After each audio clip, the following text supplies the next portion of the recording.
Hello Year 12 and welcome back to the third and final video of our free will and determinism lesson, in which we will look at evaluating free will and a bit of exam technique.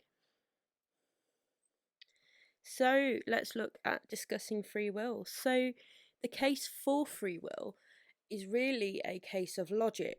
The idea that we have free will has face validity, right? So it's logical. We can see it in everyday life. Um, we know it exists because we can override what is going on with what we're thinking. And research suggests that we have free will and it has a positive impact on both our mind and our behaviour. However, there is a case against. Neurological studies of decision making have given us evidence against free will. Studies have demonstrated that brain activity that determines the outcome of simple choices and might predate the knowledge of having made such a choice. So the researchers found that the activity related to whether we press a button with our left or right hand can occur in our brain up to 10 seconds before the participant consciously reports being aware of making that decision. And this shows that our basic experiences of free will are determined and decided by our brain before we're even aware of them. So this is a case against free will because something in our brain is determining our experience of free will in itself. Quite a scary concept, really, if you think about it. Okay, but there is this element of compromise. Typically, an interactionist approach may provide us with the best compromise in the free will determinism debate.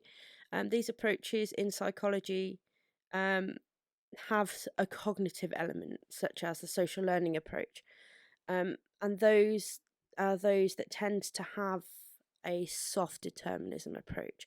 So, for instance, Bandura argued that altogether the environment is key in learning. So, there was an environmental determinism involved in social learning, but we are free to choose what we attend to, what we look at, what we pay attention to, and when we choose to perform certain behaviours. So actually we can override certain things, we can choose what things we're paying attention to, and that can influence actually what we're taking from our environment. So there is an interaction between the two. So Bandura suggests this idea of a reciprocal determinism. So I'd like you to pause your video for a minute and think about what this means and how this idea is a compromise in the free will determinism debate.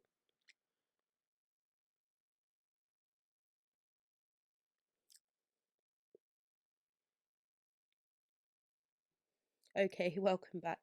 According to reciprocal determinism, you're influenced by your environment, and you can also influence the environment around you. Each impacts on the other, and through the behaviours we choose to, each impacts the other through the behaviours we choose to perform. So this is an example of soft determinism because the element of choice suggests that there's some free will in the way we behave. So hopefully that's the sort of answer you came up with. Reciprocal determinism is all about this idea of being reciprocal. There's an influence on the environment, and the environment influences you in a reciprocal way. And that's soft determinism. Okay. So this is a good evaluation point because it's showing that you can use both sides of the debate to come together and interact with each other. So it's always nice to end an essay with this type of compromise if you can. It shows that you can, like in the nature nurture debate with interactionist approaches, that you can see that it's not all one side or the other, that both approaches can interact and work together in psychology. and provide often stronger approaches because of it. And we can see that cognitive approaches actually are the leading approaches in psychology nowadays, probably because of these compromising between nature nurture and this compromise between all these different types of issues and debates that we see. They often fall in the middle of these spectrums.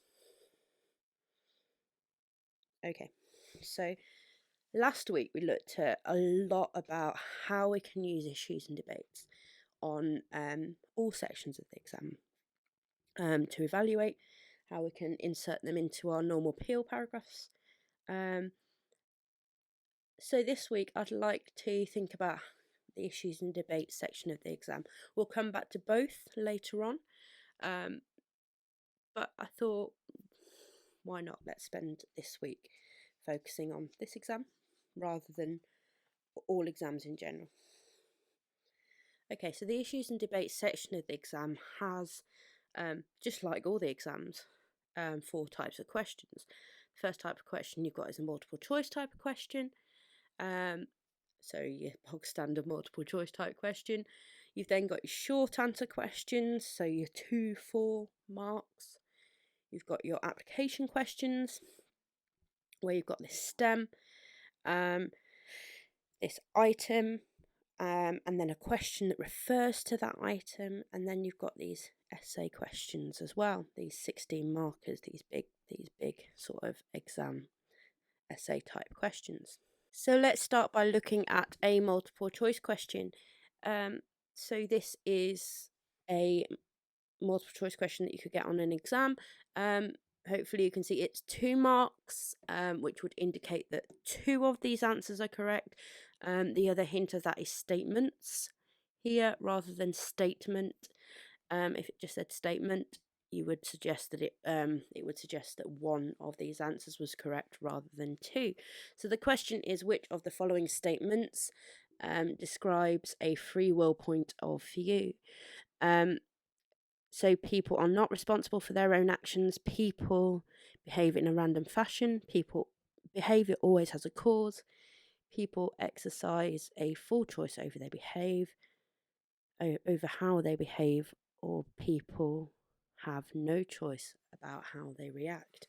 So multiple choice questions require knowledge of definitions, but they're not always easy. So this one isn't actually that easy. Hopefully you can work out that D is definitely an option, but the other ones take some sort of process of elimination. So people are not always responsible for their actions. That's a deterministic approach. People are not responsible for their actions. That's determinism. B, people behave in a random fashion. Well, we don't know. C, behavior always has a cause. That's determinism. And E, people have no choice about how they act. Again, that's determinism. So it has to be B. And the idea behind that is that if we have no free choice, our behaviour is no longer predetermined. So people, we can't predict how people behave. So therefore, we have to assume that people behave in this random fashion. So our answers there would be B and D. So as we can see, multiple choice questions, while on the surface sometimes look simple, they're not always as simple as they seem. So I'm not going to go over short answer questions because they're often just definition questions. And to get those, you just write out definitions, which you can just skip back into the first video to do. If you want to answer the question on your own, it's just writing out 2 definitions: what is meant by hard determinism, sorry about my spelling there, and what is meant by soft determinism. So you just write out 2 definitions there and you get your 4 marks. But let's spend some time looking at that application question, because that's where a lot of people lose marks, because it's very easy to lose marks in an application question. Okay, so let's read through this application question. You can see I've highlighted some things. You'll see why in a minute. So research suggests that depression runs in the family. However, people also have other issues, including social problems or with drink or drugs. Despite these challenges, many depressed people have overcome their depression and find ways to resolve their issues. With reference to the extract above, explain what is meant by determinism. Refer to at least 2 types of determinism in your answer. Okay, so the first part's easy, we've got that. Explain what's meant by determinism, and we can do that by using the definitions we've already looked at. So determinism is the view that free will is an illusion and that behaviour is shaped and controlled by internal and or external forces that the individuals rather than the individual's will to do something. Then I would list the 3 types of determinism so the examiner knows that you know the specialist terminology. So there are 3 types of determinism, including biological, environmental and psychic determinism. Okay, I know it says only refer to 2, but list the 3. The examiner knows you know the terminology. Excellent.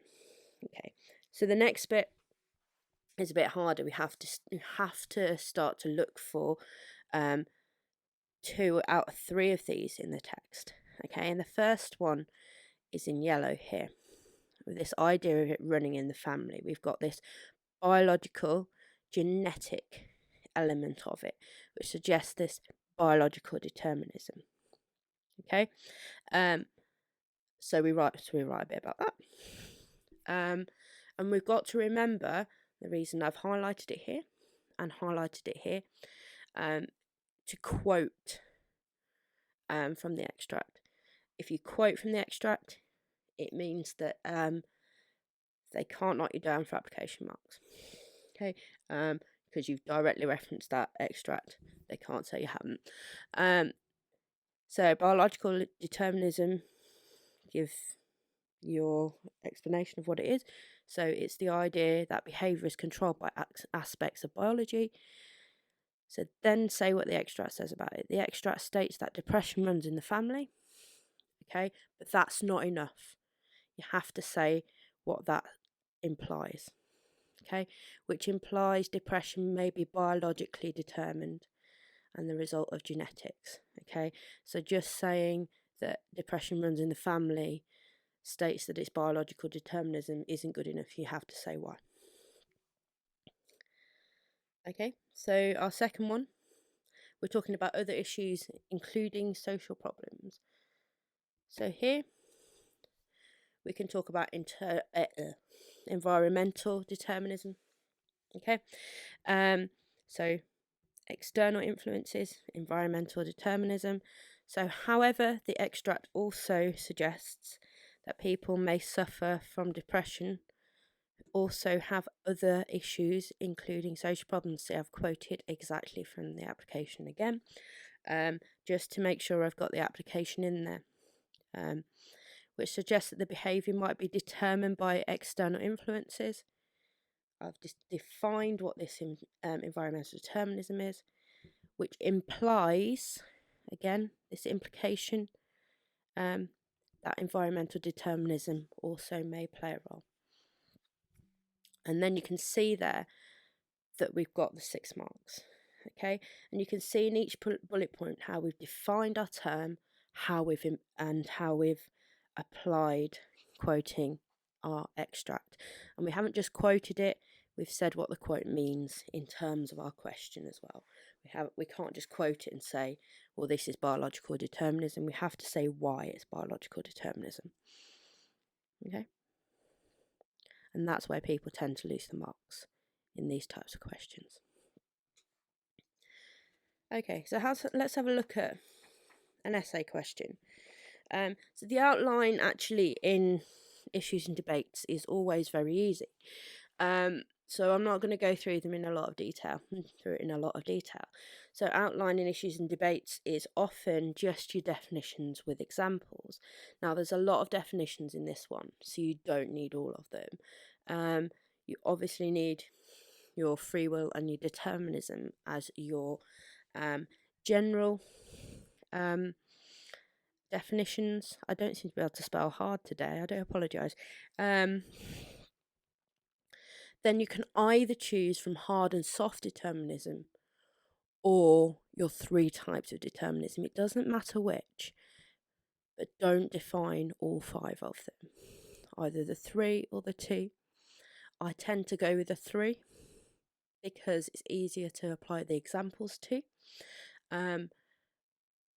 But if you struggle in the exam to define your 3, and you know what hard and soft determinism are, go with your hard and your soft determinism. That is absolutely fine. It will get you AO1 marks.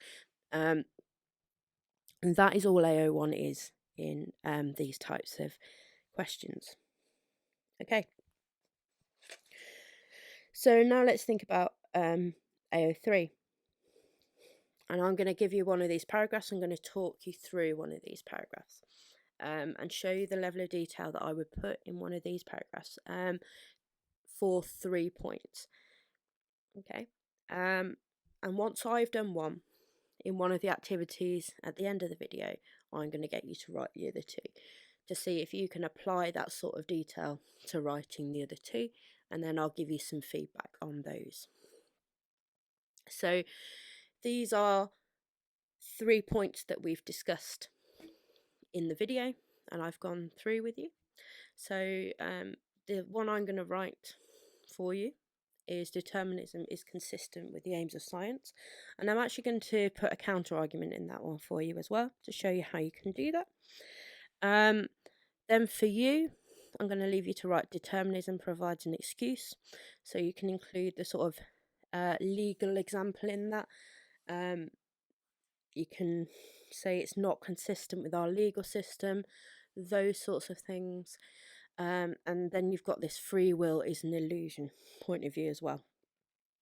So you can say, while free will has this face validity, actually there's this neurological evidence that says it's an illusion.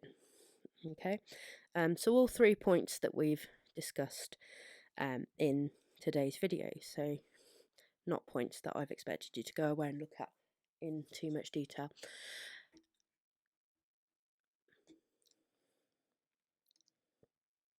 Okay, so here is an example of a basic point. Okay, so this is the sort of thing that I would expect everybody to be able to write. Okay, I'll add a counter argument in a minute to show you how to do that if you would like to do it. But this is the sort of paragraph that I would expect everybody to come back with for the other 2 points. Okay, so your point would be an argument for determinism is that it is consistent with the aims of science. Your explanation for that would then be the notion that human behaviour is orderly and obeys the laws of science places it on an equal footing with more established sciences. Okay. Your evidence then goes on to talk about mental disorders. The value of such research is the prediction and control of human behaviour has led to the treatment, therapies and interventions that have benefited many, for example, people with mental disorders. Sorry, my grammar is very bad. Furthermore, the whole idea of a serious mental disorders casts the doubt on the whole idea of free will. Nobody would choose to be schizophrenic. Okay, obviously write these out in better grammar than I've used. I've used them in sort of note form to help you to understand how and what I would put in each part. And then to link back to the question and sum up the whole thing, I would say this suggests that, at least in terms of mental illness, behaviour would appear to be determined. So bring it back to that determined. Okay. What you can do then, this is exactly the same as it was before. So to put a counter argument in, leave your peel structure as it was before. Okay, then add a counter argument after your first link back. Okay, so you've linked it back once, then add a counter argument in and link it back again. So you've linked it back once, saying this suggests that, then add a counter argument in, and then suggest how that changes that link. So I've got, however, despite scientific credentials, determinism is unfalsifiable. It's based on the idea that causes of behaviour always exist, even though they may not have been found yet. And this is impossible to prove wrong. And this suggests that the scientific approach may not be as scientific as it first appears. Okay, so you can see then how the evaluation then becomes deeper, and how a counter argument can suddenly make, with 2 or 3 sentences, make a evaluation point a lot more effective in just a couple more sentences. Doesn't take much longer. Okay, so for this week's tasks, first one, same as last week, take your discussion arguments on your sheet and add evidence to them. If you've already done this in your notes, don't worry about doing it on your sheet, just make a note on your worksheet saying you've done it in your notes. That is fine. Most of them are stuff we've looked at in your notes anyway, so just make a note, say I've done it in my notes. I'll trust you. It's just so you've got it all in one place. Task 7 is AO3 practice, so take those final 2 points. I'll put them in your on your worksheet, so you can do it straight from there, so you don't have to keep flicking back on the video, and write a peel paragraph for each. And if you can, try and provide a counter argument, at least one of your paragraphs. Task 8 is a Seneca recap. Use the assignment on Seneca. I will link you into the class if you're not already on it. But if you are already on it, I've set an assignment to recap the last 2 weeks' topics. It will take you about 10 minutes, I think. It's just to give you a sort of more visually type recap that's not me talking at you. Some of you might find that a bit more useful, but do it for me anyway so I can see how much you're understanding things. And the final task, do the Kahoot challenge for me. Again, just so I can see how you're understanding things. Most of them are true false questions this week, so a little bit easier than last week, and it's just the topic for this week, so give it a go. If you want to use your books, that's fine, I don't mind. I know it's difficult with Kahoot because it's quick, but they're true false questions for most of them, so you should be okay. And that's it from me this week. I will see you all next week. Bye for now.